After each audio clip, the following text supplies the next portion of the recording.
Well, I had come from the premise that long-distance relationships really can't work long-term, so I'm going to be present.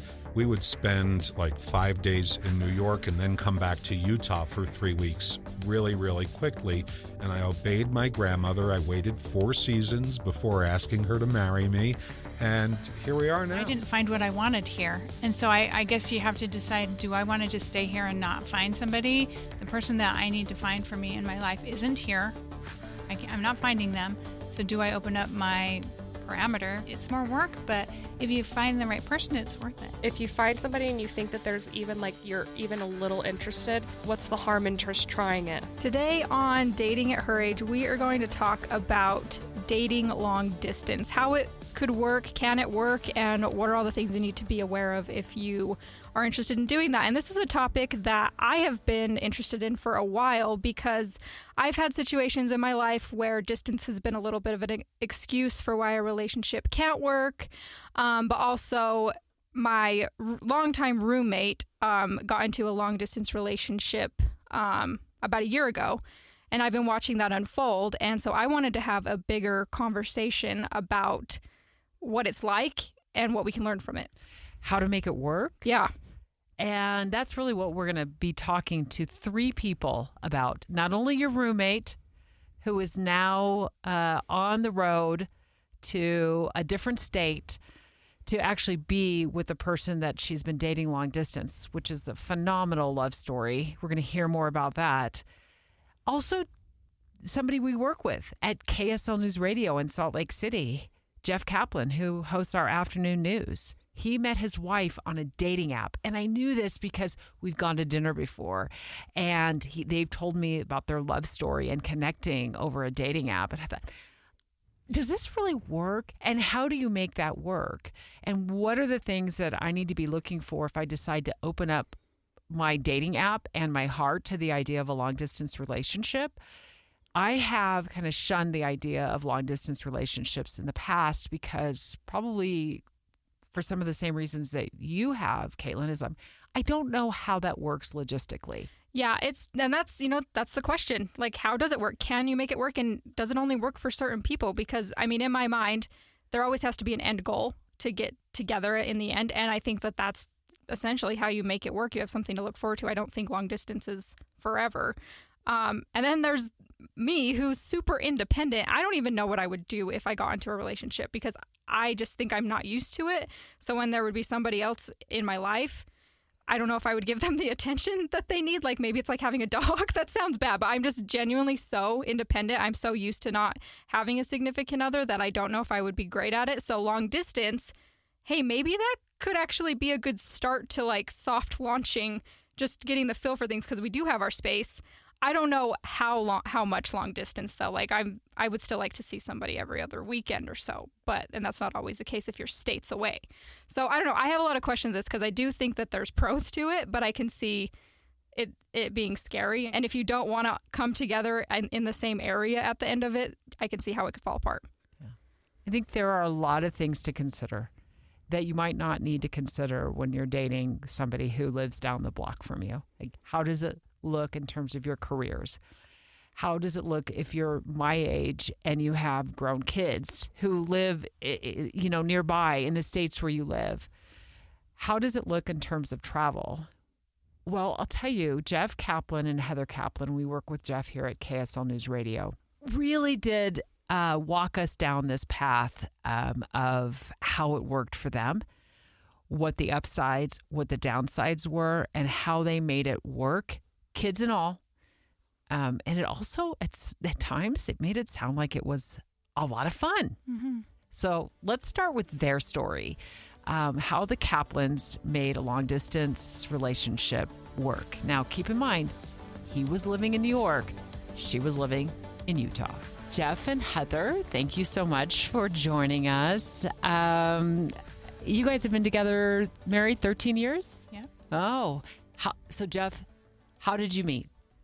eHarmony. I mean, I was like done with dating for a bit. I was just kind of like tired, exhausted. And I just saw her on eHarmony. I said, she's pretty.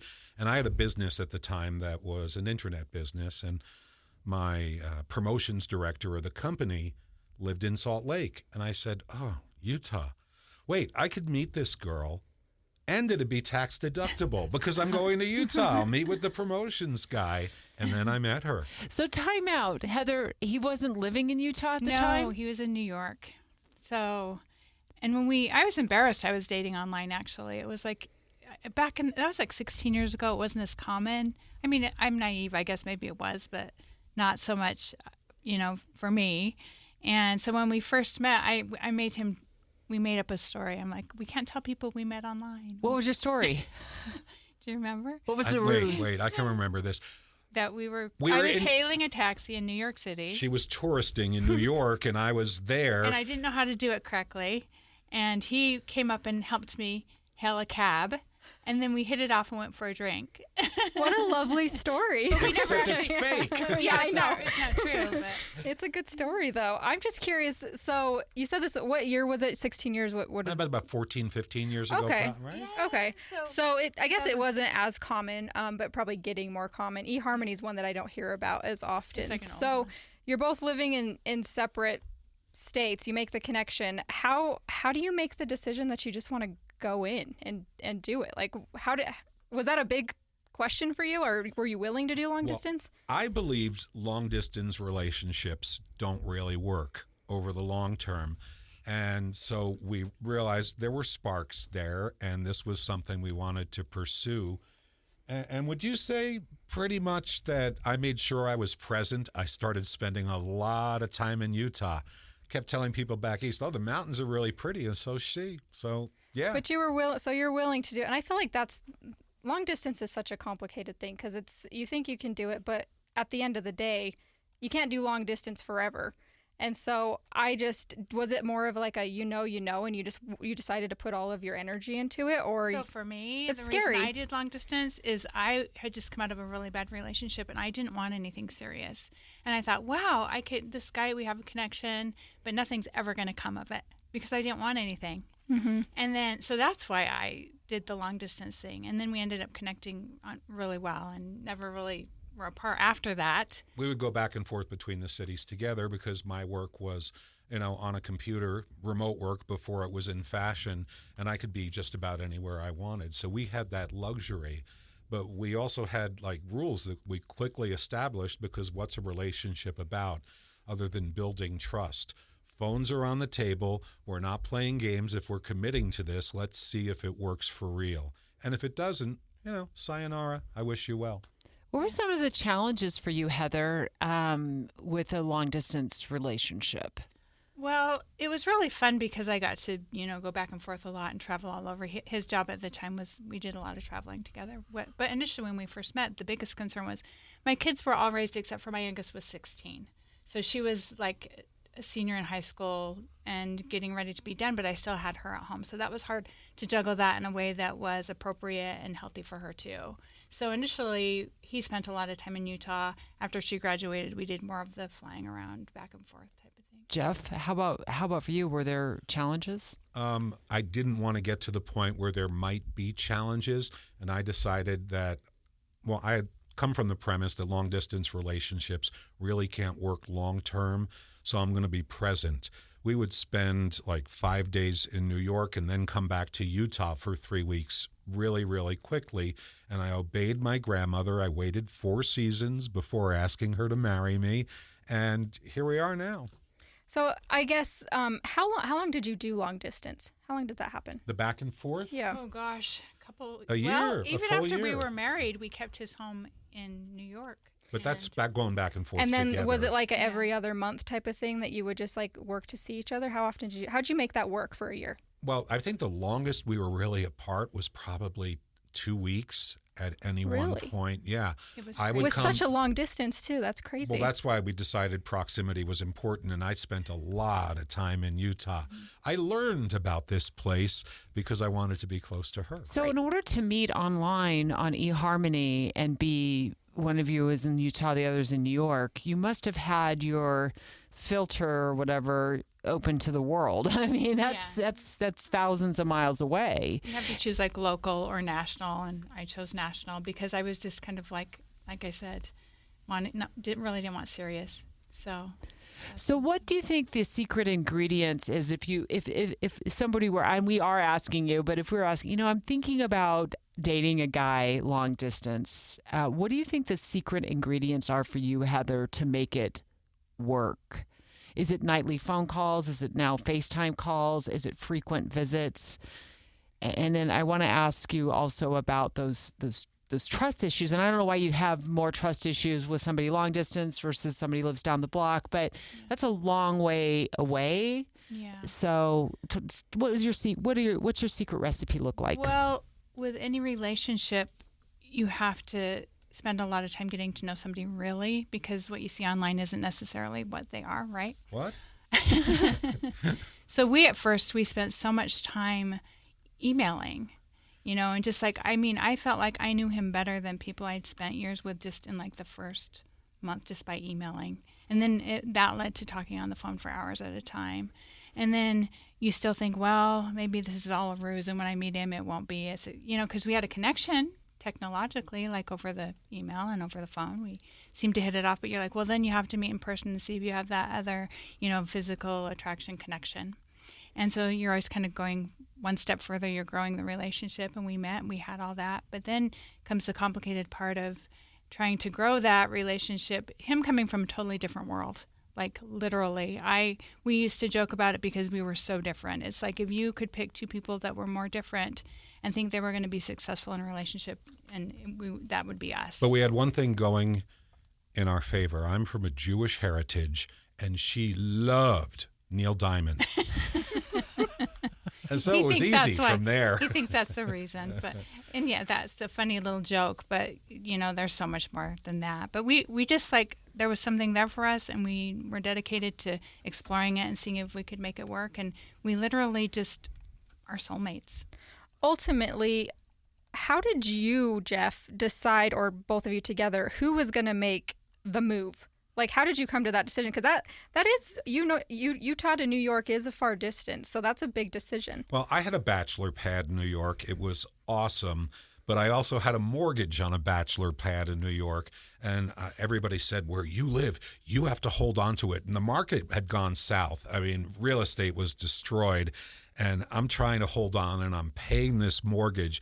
And meantime, I'm spending 3 weeks out of every 4 in Utah, and eventually it reached the point, let's unload this. Let me commit, get my Utah driver's license, and be a part of this thing. But that's when we were married already, though. Were we? Yeah. Yeah, we were. You didn't sell until we were already married. And it's hard to decide because it was so fun for me initially going to New York and just hanging out in the city. Me from Utah, living on the side of a mountain next to horses, basically.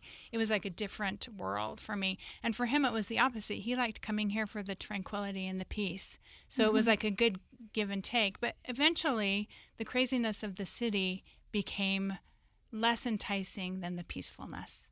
So I think we came to a point in our relationship where, and plus I had my children here locally, one that was still fairly young. And so that also lent into the decision making. When I said trust earlier, let me be more refined in how I ask it. Showing up in person for a date is far different than emailing, for example, which is an awesome thing that you guys were so connected that way and through phone calls. So to me in dating, building trust includes, are they going to show up for me? Are they going to be there when they say they're going to be there? Or are we going to get stood up at a restaurant? Jeff, how would you suggest we go about that in long distance relationships? And obviously you two were able to build trust, and you were showing up for 3 weeks out of every month to be with Heather, which is incredible. But how do you do that? And what are the signs that I guess we could look for that suggest that maybe they aren't going to show up like you did? Well, first of all, there's the instant energy. Is this something to do because I like to travel, or is this person truly special to me? And if you make that decision, commit. And keep your eye open, because trust has to be built so that you'll open yourself up. It's a ballet.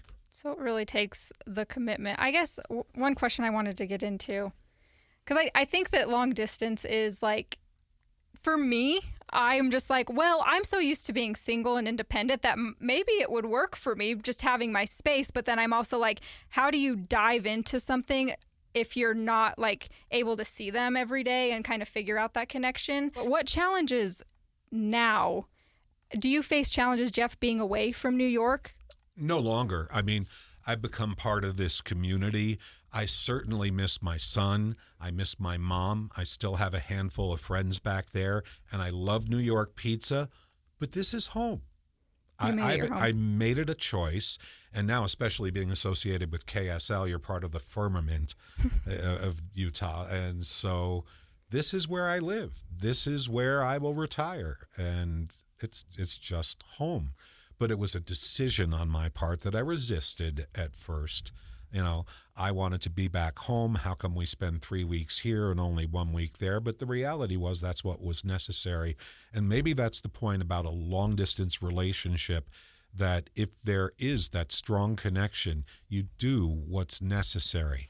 I said at the beginning, I don't want to do this thing where I see you once every 6 weeks. That's fun, but that's not building a relationship, and then it's just port of call stuff. But there are other situations where people, like Deb was saying, Caitlyn, you're very independent. Long distance works in those cases too, because you don't have that person breathing down your neck constantly. Which I would struggle with, but yeah. So you have like a week where you have to yourself, and then you have a week that you're totally invested. For us, that was not what we wanted, but a lot of people, you know, I have friends that have done that, and it's worked very well for them. Mm-hmm. And then eventually, like I always see long distance as you have an end goal. I don't think that as you said, it's not long-term long distance. Unless you want to live that way, that's great, but I don't see that as something that I could do. Do you think that anyone can do long distance, or does it just takes that strong commitment and dedication, or do you think it's for anyone? Well, you have to start by willing to date long distance. Get on a plane or take a long drive, meet someone. Maybe it'll be a thrilling experience, but you don't know what's there when you arrive in that other city. So at first, maybe it's a kind of playfulness, and then it has to build to something else. And I think trust still has to come slowly or quickly, but you better get to it. Well, yeah, and I didn't find what I wanted here. And so I guess you have to decide, do I want to just stay here and not find somebody? The person that I need to find for me in my life isn't here. I'm not finding them. So do I open up my parameter and be willing to travel or go farther and commit? It's more work, but if you find the right person, it's worth it. I'm starting to feel that way, and it's taken me a long time to catch on to that, Heather, as I'm on and off the dating apps and not connecting with Jeff, the Jeffs of the world like you were able to connect with.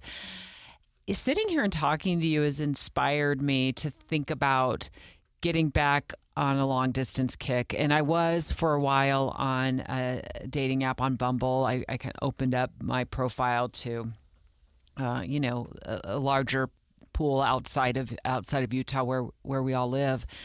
And I did connect with a few people. Now, one guy I connected with was chatting with me, and he's like, "Oh, I don't want to date long distance." And I was like, "Well, you're you then shut down your profile to only the state that you're in." So there was some of that, but I feel much like you felt, like I'm not meeting the right person here, so why not? And the idea of a little travel adventure is pretty enticing. Now, I have to say, though, I did this travel thing, as did Heather. I met a lot of not Heathers, and it was simply a nice opportunity to get on an airplane, be in a hotel, and have a dinner out. And back home I go. But what if you find the one? That's the secret. I mean, so you have to be like, yay, I'll go on this trip, and have the attitude, well, maybe this is going to work out, maybe it's not. You have to know that there's that possibility, too. And as you're enjoying your life and searching for somebody that might be a good match for you, maybe you will find the one. Being open, very important. Any last minute pieces of advice before you let you guys go to lunch? I do. Go for it. If you're going to do the long distance thing and you go somewhere on a date, the second date, they better come here. That's a great tip. Well, make them come here. Make it balance. Yeah. Don't just be the one first. to come. If that's they're a really not, good point. if they're not interested, what are you doing? You have to have the commitment on both sides to make it work. Yeah, that's a really good point. Do you think, and this is just based on a question, based on experience I had, there was one potential long-distance relationship, and then there were some red flags that happened before we met. But I was the one who had booked the trip to see him and paid for the flight and reserve the hotel room. I'm fine doing that. But should it be the man coming to the woman first, Jeff, or should the woman be going to the man first? It does not matter anymore. I defer to my wife on this one. Well, I can say what is probably the correct thing to say, but my belief is that he should do it first. I believe that. That's just me. I did that every time. I figured it was my responsibility. I've done it the other way around too, Deb, where I went first. Yeah. So I mean, But they're not here. I am. right. Good point. I win. But remember to do your DIY background check before you meet up with the person from across the country. That's my that my really resonated. takeaway. That thing you did. I mean, it's all over social media. Yeah. The DIY background checks for dating. I was so naive when I dated people online. I just was too trusting, and I'm so lucky that nothing Did you get terrible burned? happened. Not really. I mean, I had one situation that wasn't great, but what can happen is really scary to think about. I was extremely lucky. That was 15 years ago. True. This is now. Yeah. It's a very different world. Yeah, and if Yes. you've missed that episode of DIY background checks, it dropped earlier in the Dating at Her Age podcast. So go back and listen to that, where we give lots of different websites that can be used throughout, to search people's financial and criminal backgrounds across the United States. I think as we date online and as we date potentially long distance, it is a great resource, and it's good to be able to do our own DIY background checks to at least get some idea of what has been going on in somebody's life before we fly across the country to meet them. Although New York, wow, Jeff, fabulous. There's a reason lots to of go to places New to go York. on Yeah. dates in New York. Can I be honest? I mean, I'm actually from New Jersey, kind of looking at New York. I always moved closer and closer to New York City as my career continued. And then I was on the banks of the Hudson River in a bachelor pad just across the river from New York City, looking at all the skyscrapers out my windows. And then I met a girl from Utah and hit reset. I never moved across the river. Now he lives next to cows. It's true. Let's leave it at that. Jeff and Heather, thanks for joining us. I think my biggest takeaway from speaking with Jeff and Heather is that you really have to have a buy-in on both sides to make this long distance work, or else it's just going to fall apart. So my takeaway from listening to Jeff and Heather is I'm going for the long distance relationship. I had been opposed to it until we sat down and talked to them. And I had two distinct experiences with dating apps, long distance, trying to date long distance on dating apps that turned me off to the idea. One, I connected with a man in Arizona. Now, I live in Utah. And I had opened up my profile to, I don't know if it was The World or The Nation. We connected. And I thought, this is it. This is the man I'm going to marry. It was perfect. He had older kids, like I did, adult kids. He worked in a community in Arizona that I was completely familiar with because I grew up in Arizona. In fact, I had gone to school. I attended 1 year of college in the town where he was living. So I had a lot to talk to him about on this dating app. Well, as we started to communicate, and I was very clear, hey, it's great to communicate with you. I live in Salt Lake. It's so fun to connect. It seems like we have a lot in common. Well, I don't know if he knew his profile was opened up beyond the borders, the boundaries of Arizona. He came back and said, oh, shoot, I don't want to date long distance. Aww. I was instantly heartbroken. So that was one dating disappointment that I had trying to date long distance. And this was several years ago. And then I was actually traveling, and I connected with a man in another state while I was traveling. I guess I didn't have my profile on travel mode, and I happened to open it up. I'd been spending a lot of this particular vacation literally in the backcountry, so I had no cell service. When I came out of it, out of the area, and I got into cell service, I opened up the dating app. I'm like, oh, look, there's this guy not too far from here. And we connected. We never met in person, but we communicated for quite some time. Well, it just became kind of clear to me that there were like some logistical issues with how we were going to start dating. And it was thrust upon me to do the initial traveling to his state. And it's just, there was a lot of things and a lot of moving parts that I just didn't feel completely comfortable with. And I ended up telling him, I was like, I don't think this is going to work out. But what Heather and Jeff have described to me is when they were talking about dating long distance, makes me feel hopeful. And it sounds like they were really open to the idea and really aware that they were going to be connecting with people who did not live down the street and around the corner. And they actually made it sound like, especially Heather's trips to New York, fascinating. Yeah, I mean, New York's not a bad place to go visit for sure. I think that it's definitely opened my eyes up a little bit as well. I've never really been against long distance, but I've always had a big question mark as what happens in the end, and me, I don't have kids yet. So, and my parents are here, my family's here. What if I meet someone amazing who's in, say, New York or whatever state, and they don't want to move here, and I don't want to go there because I don't want to be that far away from my family, which I don't necessarily know what I want. I don't know how it would work out, and that's just what scares me about it. And I wonder if dating at my age compared to dating at your age, long distance, where my kids are kind of grown and gone. I know you don't have children, and you're not, it's not like you can't have flexibility. But I just kind of wonder if maybe there's just a different mindset between and your career is taking flight and it's going in an amazing direction here in Utah. Where maybe I just feel like I have a little bit more flexibility later in life. There's more to think about. The career side, I'm kind of like, when the opportunities I could probably find in other places, but I do have a good setup here. So there's just a lot. Like, if I were to get into a long distance relationship right now, I would be like, I'm not ready to go anywhere. I'm on a good track right now. I can see that. I'm fine to do long distance, maybe a year, but then after that, I'd start to be like, okay, what are we doing here? So it's a question. I'm not opposed to it. I could be open to it, but I just think there's a lot of question there. Straight ahead, let's talk to your roommate. Yep. Give us the inside scoop on Kenzie. So my longtime roommate, we've lived together forever because we've been the single ones.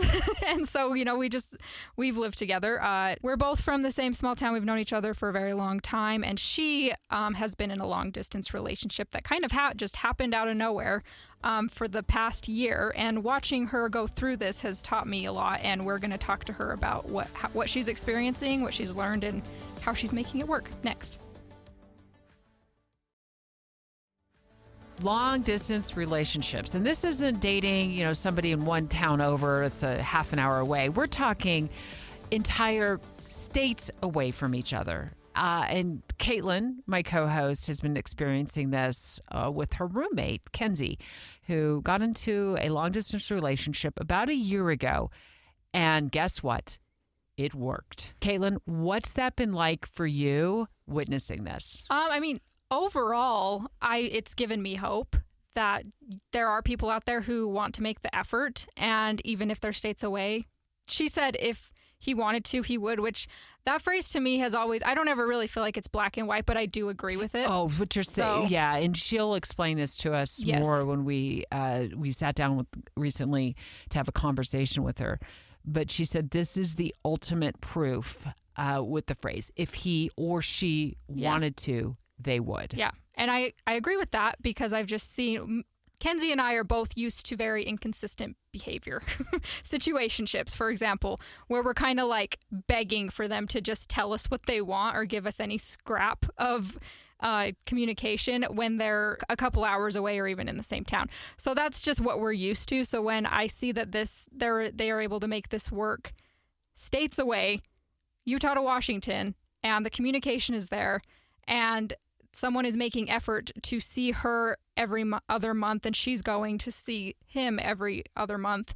And I go along sometimes too. I've gotten out of the state of Utah because of it. So that's good on my end. It gives me hope to know that not every single relationship is going to just be a toxic, inconsistent cycle. And I think that I hope that other people can take that away, because literally, if they wanted to, they would. I agree with that now, because I've seen it in my own parts of life as well. So let's get into the conversation with my roommate, Kenzie, about long distance dating. We are talking with my very good friend, Makenzie Neath. And today we're talking about doing long distance relationships. And Kenzie, you are currently in a long distance relationship, so we want to talk to you about that today. But first off, let's just start with how you met your current partner. Well, we always knew each other. We had the same group of friends. So I was friends with him on social media, and we had like small interactions through that over the last few years.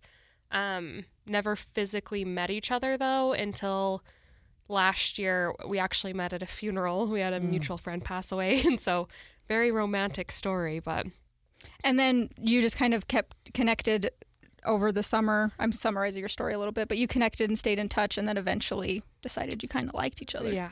I think I would say it was probably, I knew I was interested probably the first time that I met him, but I never acted on anything. It was the second time that we had talked for a time in between that, and kind of got to know each other. He was just checking on me through like the grieving process, and we kind of got each other through that. And then when he came back to Utah, he came for a music festival. And that's kind of when I was like, okay, I like feel an actual connection with this person. So I don't know your story the way Kayla knows your story. You meet him at a mutual friend's funeral, but he doesn't live in the same state as you. He'd flown in for the funeral? Yes, he had flown in. Sorry, I guess I missed that part. No, it's okay. I'm just talking to Katie like I would at home. Know. He lives in Washington State, so he flew in for the funeral. And then he flew in again about a month and a half-ish later, I guess.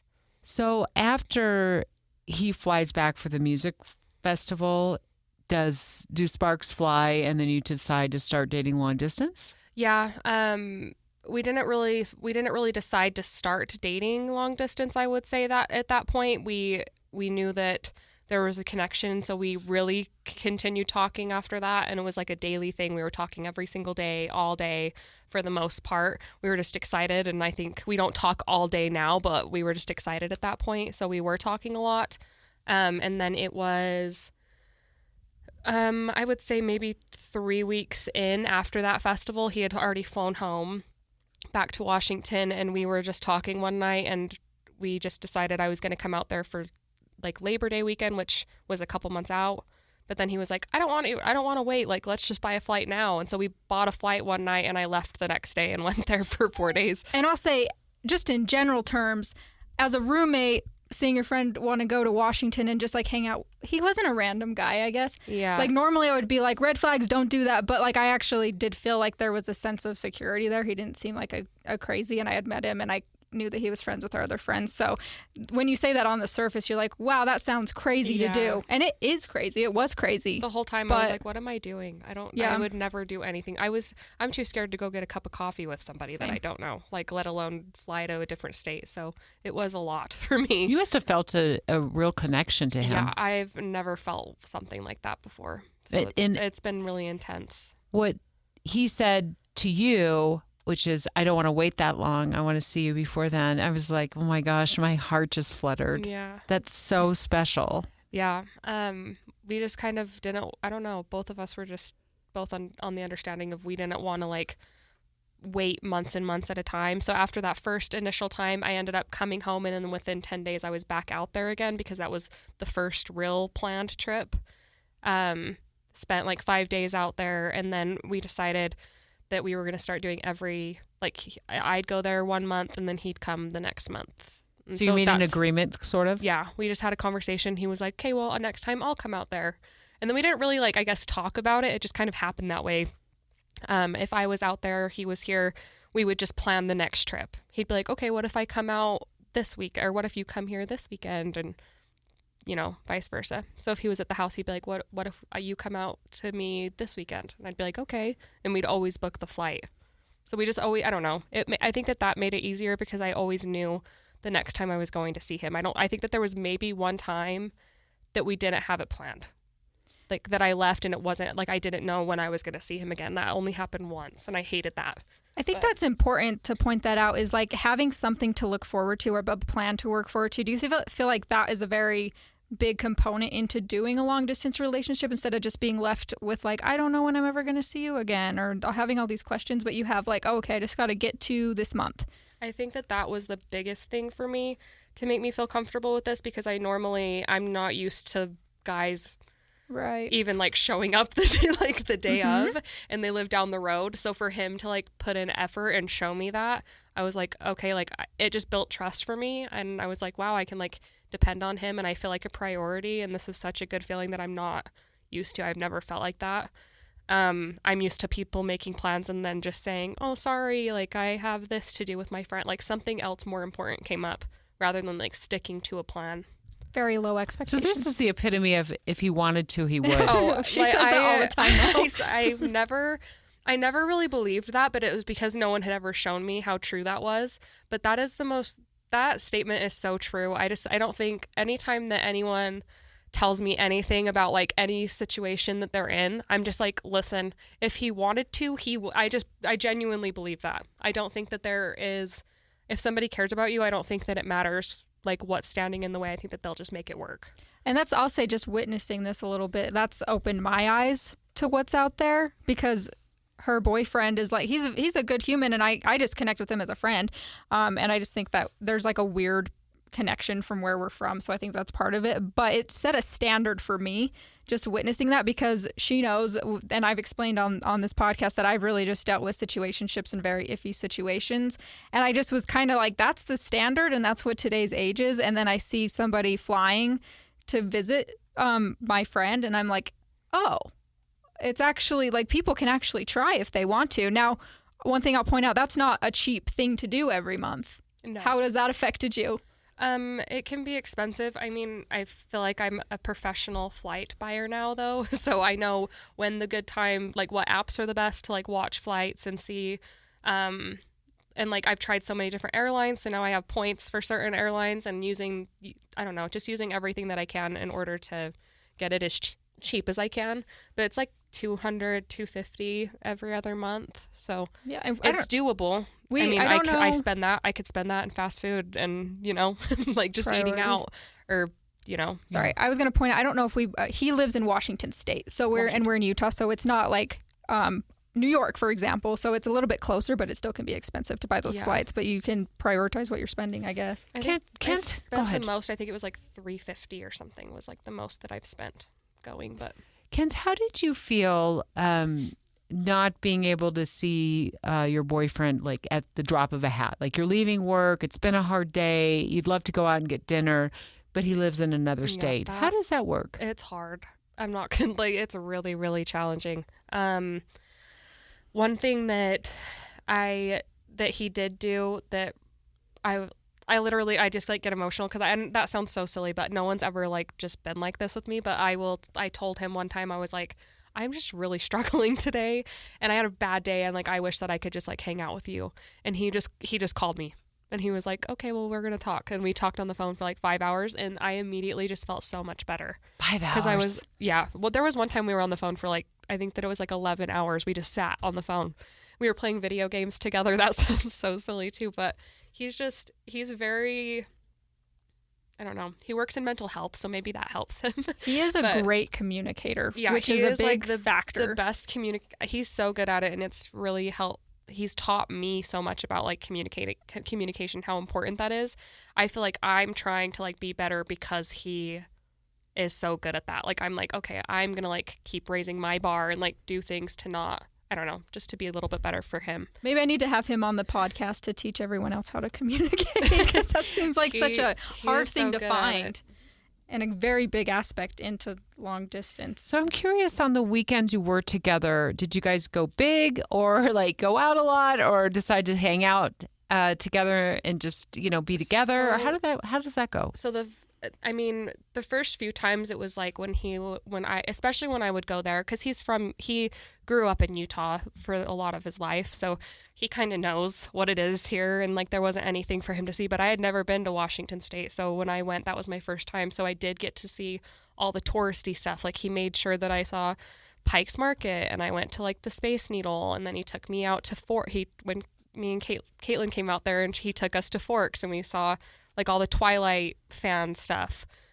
So it has been kind of touristy. We've done a lot of cool hikes and he's shown me a lot of the state, and that was great in the beginning. And I mean, it still is, it's still great. But I think that I learned that the connection was strong when there was one weekend he didn't have a plan. He said, what do you want to do? And I said, I kind of want to sit right here and just not do anything. I want to see what it's like to have like just a normal Saturday with you where we don't have a plan. So there was one weekend we literally left the house maybe 2 times and we just hung out at his house, and that was probably my favorite trip.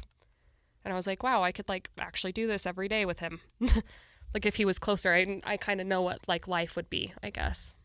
Because it's all fun. Like you could like anybody if you're going out and seeing a bunch of cool stuff all the time and doing fun things. But I think it's really just down to like what happens when you get home from work and like how you decompress. And like I liked being able to spend like a week or two out there and like see what he's like after work. And that, I don't know, just to kind of see like what life would be. You have to test that, I think. So that was really helpful to see. Those are my favorite trips, is when we're just not doing really anything. We'll just randomly go grocery shopping together and just do like mundane things like that.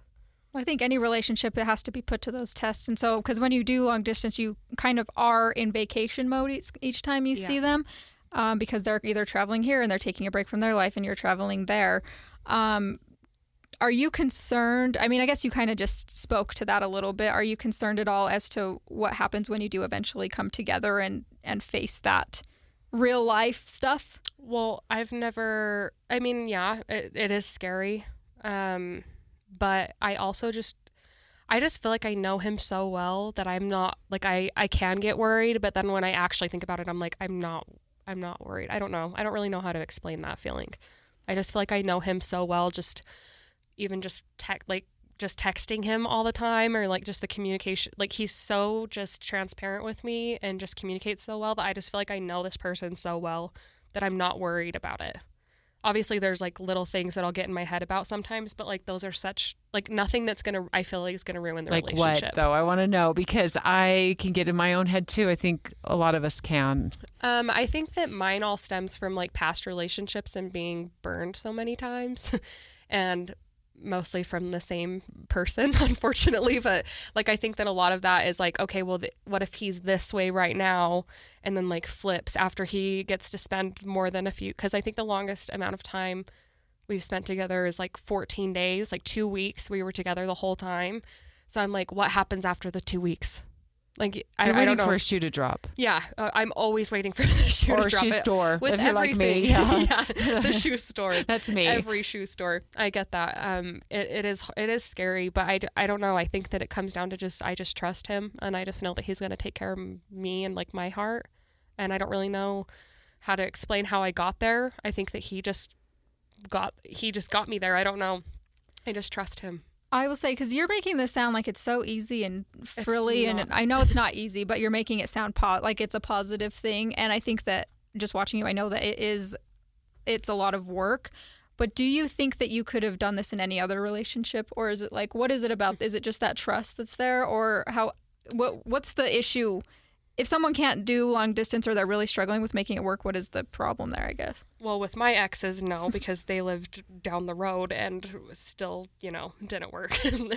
I think that I was forced to learn how to have, normally in relationships, I'm getting to see them a lot more often. I was kind of forced out of that and forced to be okay with the fact that I'm not going to see him for a couple weeks or however long. Like we've gone like over 30 days without seeing each other at some points. I think that only happened a couple times, but it is really hard. So when you're forced into that, communication is so, so important. And I think that if you would have asked me a year or 2 years ago if I could do a long distance, I would have said absolutely not. Like that doesn't work. But that's because I've never trusted a person and I've always been burned. It's always been, I've been cheated on, or I've just been being lied to, and by somebody that lives in the same city as me. So I was like, absolutely not. How was I ever going to trust somebody from outside my city? Yeah. Absolutely not. Like, I don't know. Is there a point where you two decided that you needed to be together more? As far as like visiting, like living together, or are you moving to his town or him moving to Utah? Yeah. So we did have, that was another thing that really helped, is we both had a conversation about, we knew that we had a common goal. Like we knew that, okay, this is what the plan is. So this happened I would say maybe like 8 or 9 months in. He really solidified like, okay, I'm going to move to Utah in this month. And this is my plan. And then he kind of made that decision as far like for us. He said that it would make more sense for him to come here just because he does have community here. He has friends. And if I move there, I'm kind of just like, I only have him. And so he was like, it makes more sense for me to move there. So that's kind of been the plan. And then plans changed. His job, things with his work kind of came up. It doesn't really make financial sense for him to move here at this moment. We could probably wait another 6 or 7 months, but we were talking and we both kind of just don't want to wait that long. So I am going to move there. Well, this was pitched to me as a temporary vacation, by the way. So it sounds like it's really important if you're going to have a long distance relationship that you have some sort of clear direction on where this is going and when you'll be closer together. Yeah. So I think that it's like the conversation that you have when you're just dating somebody in the same city is like talking about like, do you want to like get married like eventually? Do you want kids? Like it kind of goes with that conversation. And it's like where like I don't know, just talking about where you want to live, kind of all that conversation all happened all at once. And he was always just the one that was like, I'll move there. So I was never thinking that I was going to move to Washington. I thought that I would eventually to try it because he loves it there and his parents live there and I love it there. It's beautiful. But I've never lived outside of the state, so I'm a little nervous. But dating long distance, not seeing each other as frequently as you would if you did live in the same city, and then paying for flights back and forth. Kenzie, what's your analysis? Like, what's realistic to be in a long distance relationship, just from your perspective and your experience, to where you have to kind of say, all right, now we're going to take the next step, and one of us has to move within like 10 miles of each other, if not maybe live together. I feel that I would be concerned if I was this far in, which is a little over a year now, and we hadn't had that conversation. I would probably be concerned. I don't like not knowing what's going on, and so I have been very direct with him. And like, if I'm a kind of person that kind of does need a lot of reassurance, and if I don't get that, then that's when I turn into a toxic person, I think.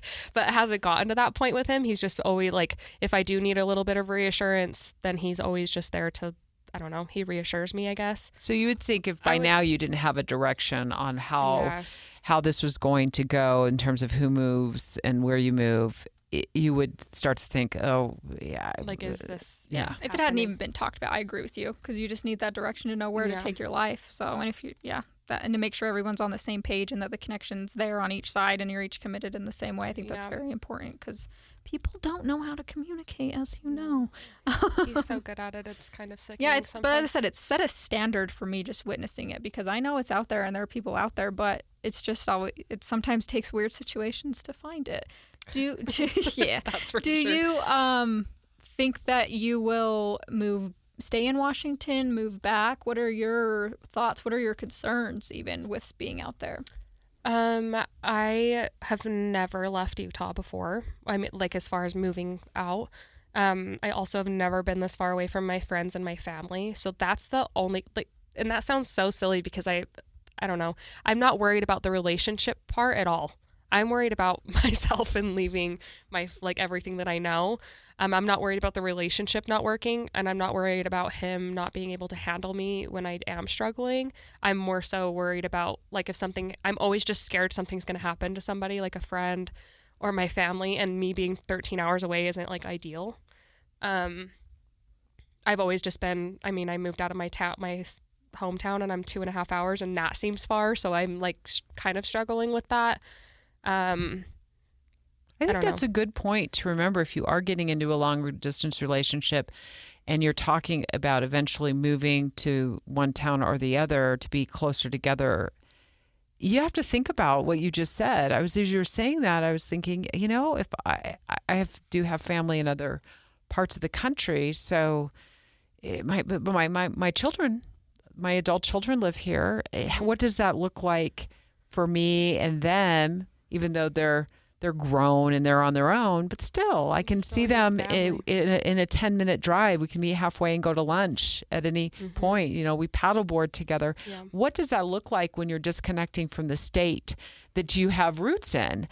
something to consider as as I even think about, I'm going to open up my dating profile to the world and, see if I can find somebody in another state.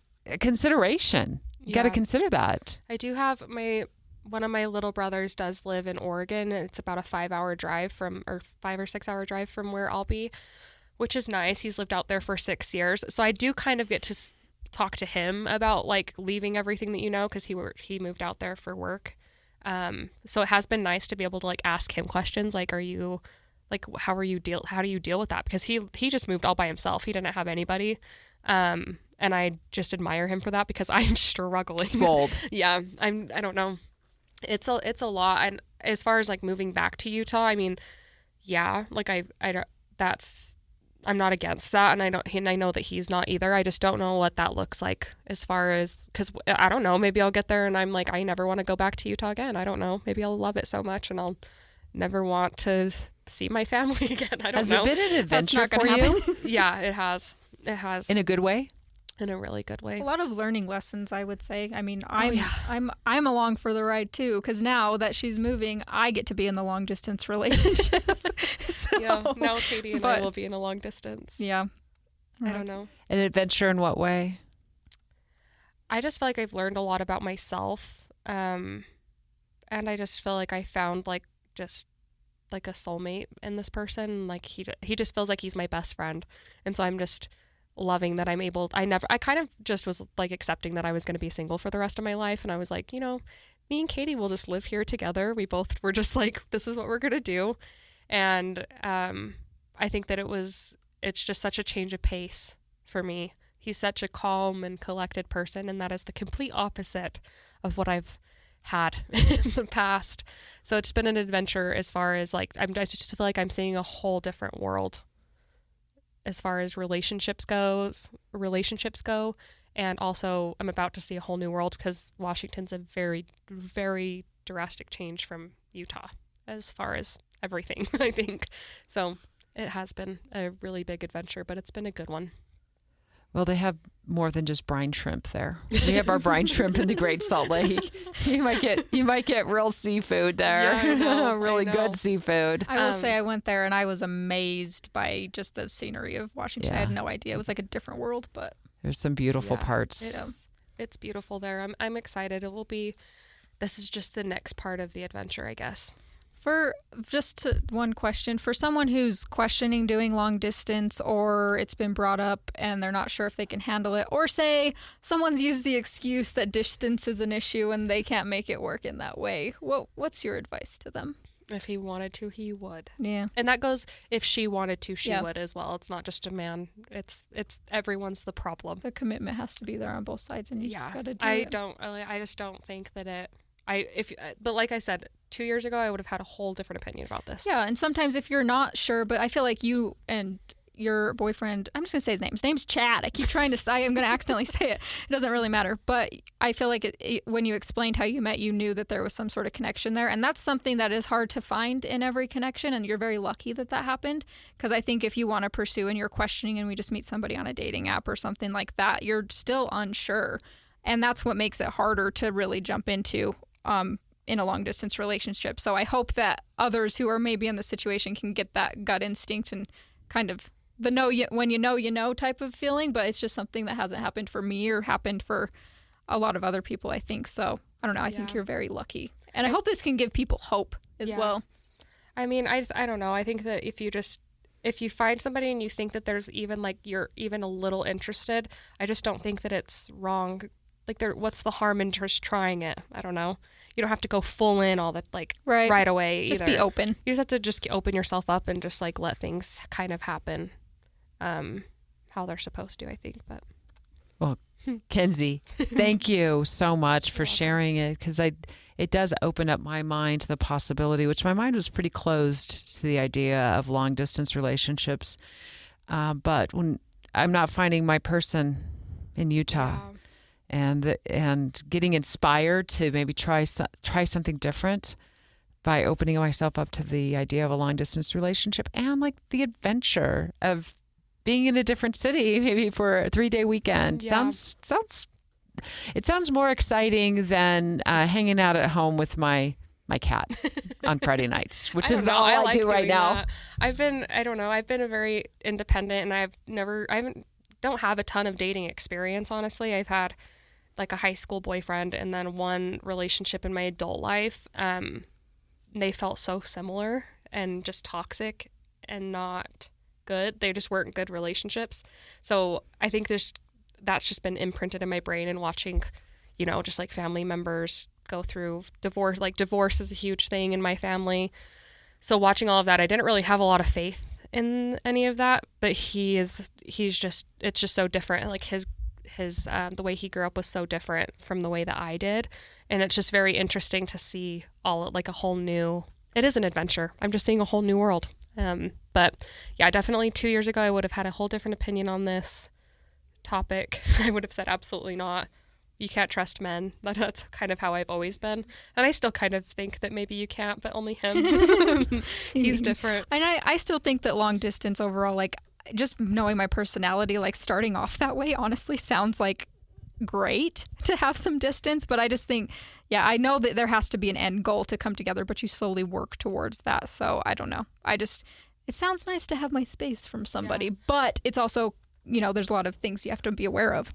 I think I've always been when I'm in a relationship, I feel like I have to keep them so close, or they're going to like run off and cheat on me, or like do something, lie. Like I need to have them, and if I don't have them, I start freaking out. So that's my bad, and that's just a toxic trait that I have. Well, it's because you've been burned and you've experienced that. That's where it comes from. So this relationship has taught, like I've had to really reel that in and be like, okay, if you're not, I have to trust him, because if I don't, then what am I doing? So I've had to really, when I start getting those I don't really get them anymore, but when I was in the beginning, when I'd be like, what if he's doing this? I would have to like have a conversation with myself and be like, he's not doing that. And I just had to trust that the feeling that I was feeling was right. And then I'm like, no, he's not actually doing that. And I just had to give him my trust blindly, and just give him that, and just say, don't screw it up, because then I'm going to go back to being toxic in the relationship. He was showing you a lot of signs that he was committed, but the idea of making the plans for the next trip, telling you it's like 3 more weeks or 6 more weeks is too long. I want you here. Let's get together, and making plans for when you got there. Like we said earlier, if he wanted to, he would, and he did. Yep. Yeah, I feel really lucky, because I know it's not that easy. But yeah, he's a good one. You'll have to keep us posted on your temporary vacation to Washington. Yeah, I can call in. Yeah, the denial. And I can see it now. There's Kenzie packing up the U-Haul and heading out of state. I'm curious how that feels for you, Caitlyn. I mean, it's like a bittersweet, like obviously I'm sad we've lived together for so long, but she's still kind of half there also. Like I said, she pitched it to me as a temporary vacation, or maybe I made that up in my head, because she is just like leaving some of her stuff here and making the move, and then we're going to reevaluate, because originally he was going to move here, which that was explained. But it's hard. Change is hard, because it's literally all we've known for the past, I think it's 8 years. 2016 is when we moved in together. So it's just different. But I think it's good change, and I'm excited because it was like the opportunity just presented itself for her. And I had kind of been thinking a couple months ago, I was like, all right, this is what I would probably do. I'd be going out there in the opportunity that I had. And it sounds like it has just been a great fit for both of them. And I'm sure that makes it a lot easier for you to say your at least temporary goodbyes. Yeah. And I already have plans to go out there in November for her 30th birthday. So it's kind of, now I am doing the long distance relationship where I'm going to go see my friend, but it's also going to get me out of town. I know she'll be back for the holidays.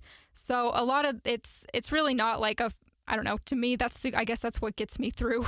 If my friend's leaving, she's coming back. So is there any sort of like girl code going on here that if for some reason, and I have no reason to believe this won't work out for both of them, where you're going to leave the light on, or the door is always open? Her bed's still there. She's not taking all of her stuff. She's taking a good majority of her stuff. But yeah, no, obviously it's all still there. She can run home whenever she wants to. So that I I don't think I would be for this if I didn't think that they were going to work out. But I think I would be supportive of it. I would be like, this is a bad idea. I don't feel safe around him, but I do. I think that he's a good person. He's got connections to Utah, so he understands where she's coming from. And they may choose to come back here in a few months. They may stay there. Who knows? I'm not going to speak for her, but I've been in conversation with her about kind of what they're thinking. But he's willing to do whatever is needed to be done to make it work. And so I could see them coming back here. I just don't know if it's as soon as she says it might be. It might be a year, it might be 2 years. She may love it and never come back. But I don't know. I think it's going to work out, even though it means that I am alone. But to me, I just feel like it's launching us. Sometimes you have to be forced to do things differently because you just don't want to make the change.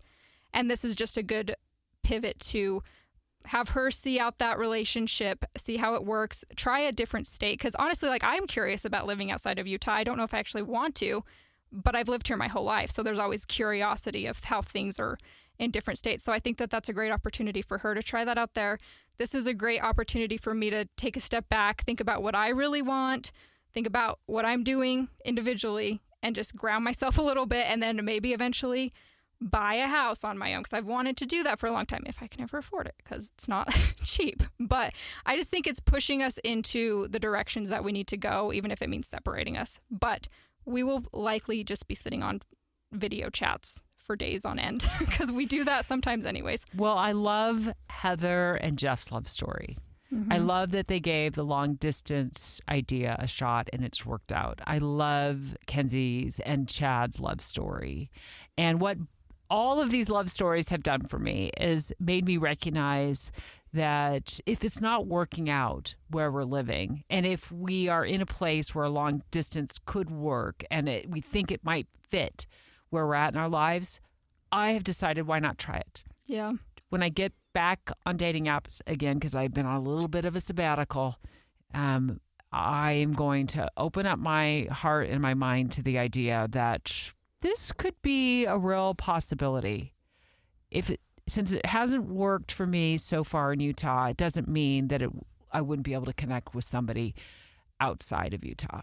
Yeah, and I agree with that. I heard a quote one time, I cannot remember where it was from, but it was someone saying, the end result is not our problem right now. And it was about being in a relationship. Because I think when I think long distance, I'm like, okay, how's it going to end? What's going to happen? Like, no, just be open. And that's advice I'm trying to give myself. Be open to the opportunities that are presenting themselves and try to see it through and stop worrying so much about what's going to happen and how it's going to end. Because you never know where it's going to go, even if it's scary. But it is a big jump. What if there's never an end to it and Maybe every day is just a new beginning with this person you met? Yeah, no, I agree. Good it's just, I think like we mentioned, like it's just different. If it seems like everyone we talked to, Kenzie and Jeff, they were pretty sure about the person that they found. But I think dating there's always question marks around it because you're trying to get to know someone. So long distance makes it a little bit more of a challenge. And it's hard to jump in full force and buy the plane ticket and do all that stuff. But sometimes you just have to be daring, I guess. Well, I think sometimes we try to write the last chapter before we ever know like what the beginning and the middle of the book is. Yeah, no, I agree. That's something you just have to get out of your head, I guess. Next, one of our listeners has a question about how to do a reverse image search on Google. I think this is really key to making sure we're not being catfished on dating apps. That is our Dater Hater segment next. Dater Hater.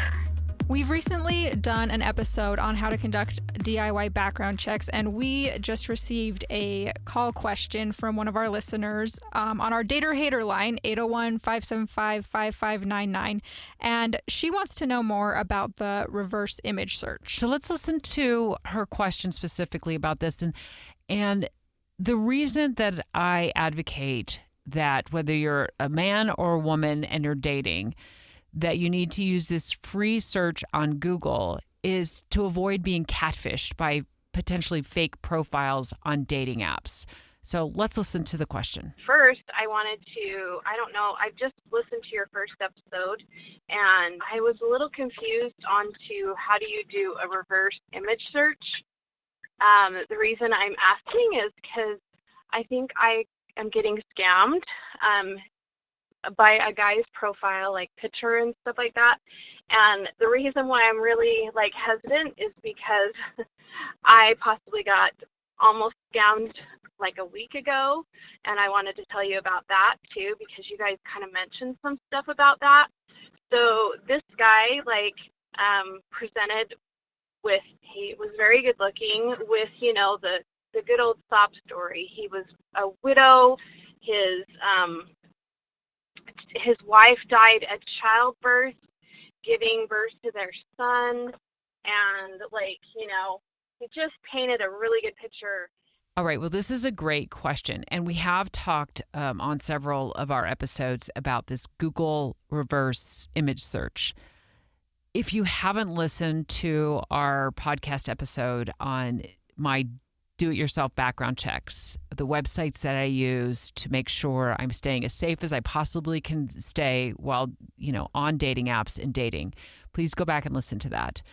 This is a very simple search to do. However, totally understand that it can also be confusing.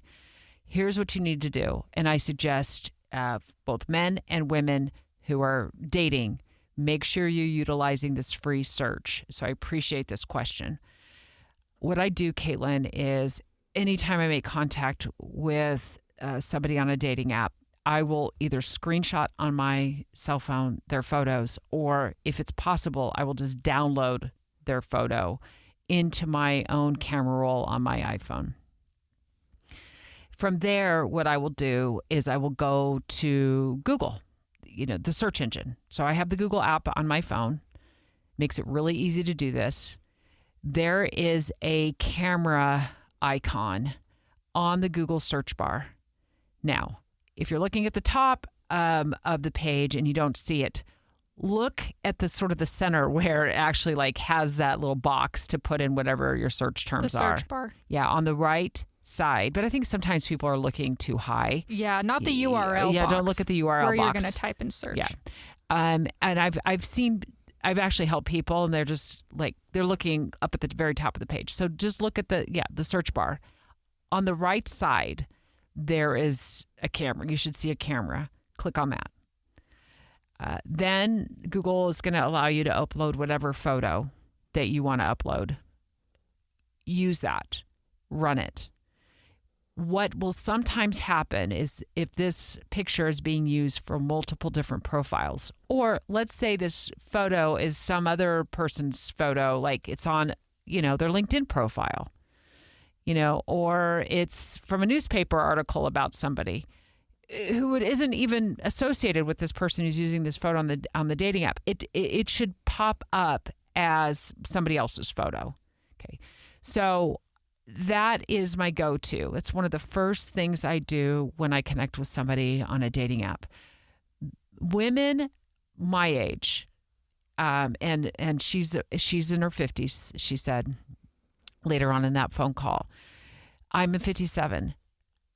We are more likely to be catfished above anybody else on dating apps. For whatever reason, we're more likely. And usually their end game is to somehow get money, scam money out of us.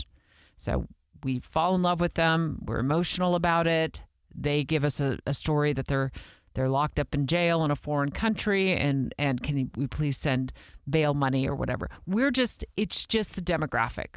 So, but this happens to men as well. They fall in love with a female online dating profile of a female, and it is, they are bitten, financially bitten. So I think it is equally important that both men and women use the icon, the little camera icon on that Google search bar to do a reverse image search. But I think this raises a whole lot of other questions as well. Yeah, and just one thing I want to clarify. When you do the reverse image search and you put that photo in, it's going to bring up all the places that photo is matching. So if they're tied to a different dating app with a different name or a different social profile to a different name, it'll help you kind of determine if it's a legit person and all the photos match that person, or if they're catfishing and doing something else. I just wanted to kind of clarify that. But yeah, this issue of safety and just being scammed, I feel like today's dating world, it is so easy for people to do this. And there are a lot of resources that Debbie has shared. That's just one of them that can help you protect yourself and know who you're talking to. Now, I am as guilty of this in the past as others are.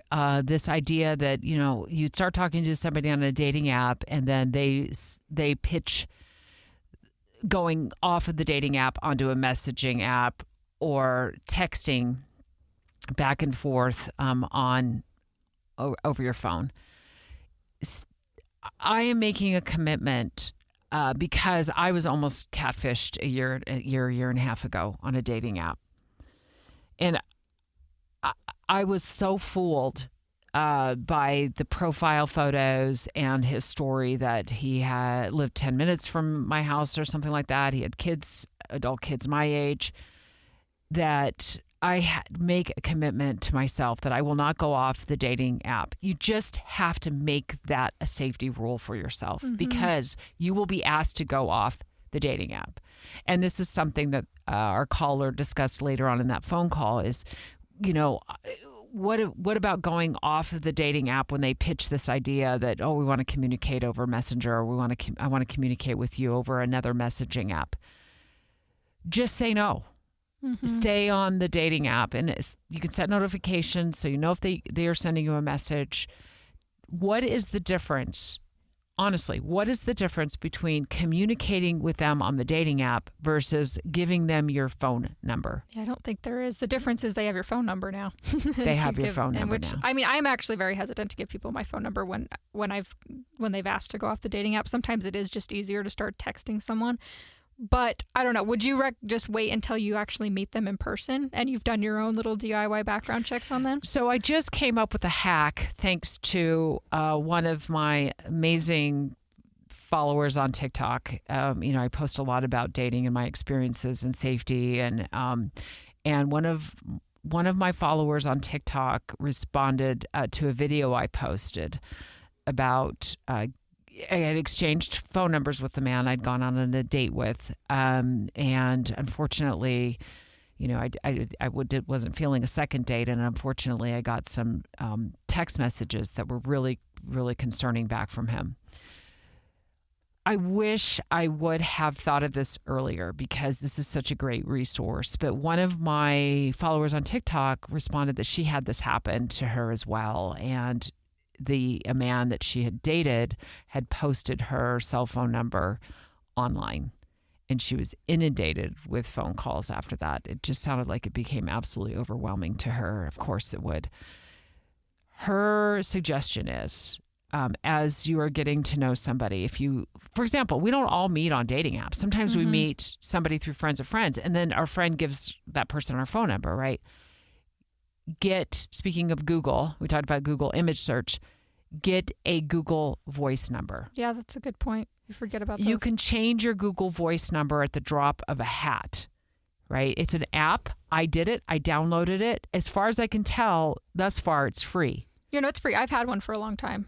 I don't use it all the time, but I do have one. But now I have a Google voice number. You can choose what phone number you want from the list of phone. And I picked one that isn't in my city. It's not far from the city. It's a few cities over.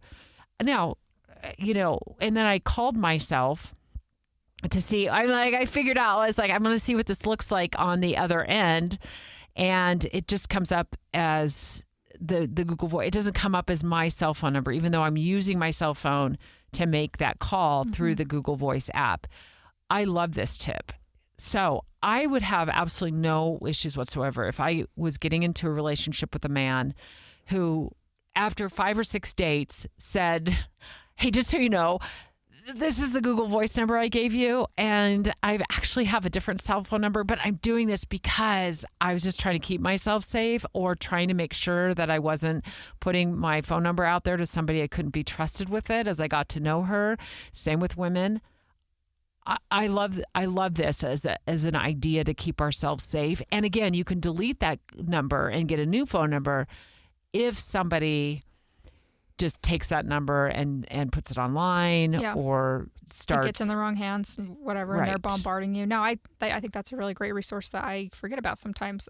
I would not take somebody I just met on a dating app and give them my cell phone number again. I would stay on the dating app first and foremost. Then if I understand there's a reason to exchange phone numbers, then the second I would do is create that Google Voice number. It's a downloadable app. It's free. It works. I set up a voicemail with it and everything. It works great. It's really slick. And I love this as an extra added layer of security. But in terms of coming off of apps, I don't care if you're 25 years old and dating or you're 55 years old and dating. To me, and again, I've made this mistake. There's no difference to me in communicating on the dating app than there is communicating over message. However, if you stay on the dating app and something goes wrong or they start acting inappropriate, you have a way to then communicate with the company that is responsible for that dating app to then they can take appropriate action. Yep, I agree with everything you just said. You can also text on the Google app.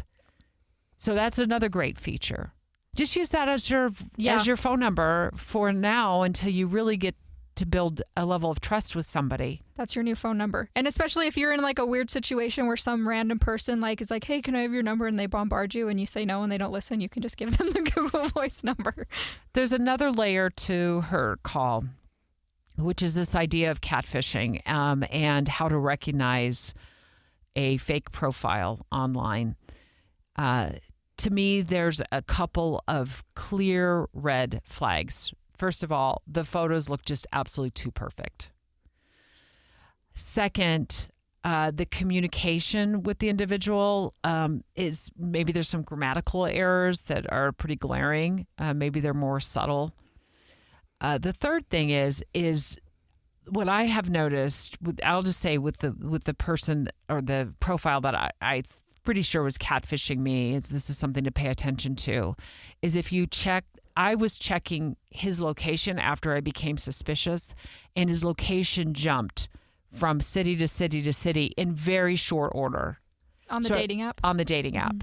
So by staying on the dating app and continuing to communicate with him on that app, or at least, staying connected to him on the dating app shows, the location where the person is at.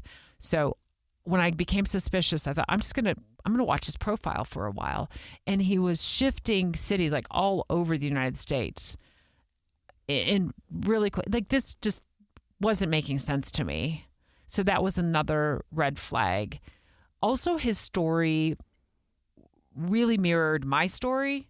And what I say by that, it's almost like he was trying so hard to have his 55-year journey on this planet be so similar to mine that I'm like, this is a match made in heaven. Yeah. And at first I was like, this is a match made in heaven. Look at this man. He says he's outside helping his neighbor in the middle of a Utah blizzard. Incredible. This is the same thing I'd be doing. What? He has children my age, or my kid's age? That's amazing. Oh, you mean he's semi-retired? That's amazing, because that would be the perfect fit for me. His life so closely mirrored mine that, of course, I was like, this man is a miracle. He's a walking miracle. I cannot believe I've been this lucky on a dating app to meet this man who is like such a perfect match for me. Well, yeah, because he was likely making up most of the details of that. And I don't even know who ultimately, who was behind that profile, right? I don't know if they lived in the United States, if it was a woman or a man, if they were overseas somewhere. I really had, but there were just some subtle clues. It took me a little bit to catch on to that I really, really pay attention to now. Like if the story's just too perfect, if the pictures are so perfect, if I do that reverse Google image search and it comes up to some fashion magazine, okay. Yeah. Or just another name, anything that's just not consistent to what they were telling you. Yeah, it's a really good tool.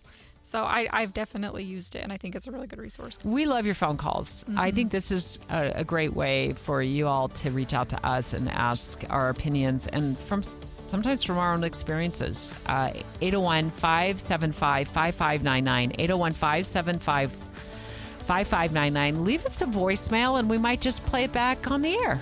On the next episode of Dating at Her Age, we are going to talk about the age-old question, should you move in with someone? And our KSL legal analyst is going to shed some light on the legal ramifications that can come with moving in with someone. That's next week on Dating at Her Age.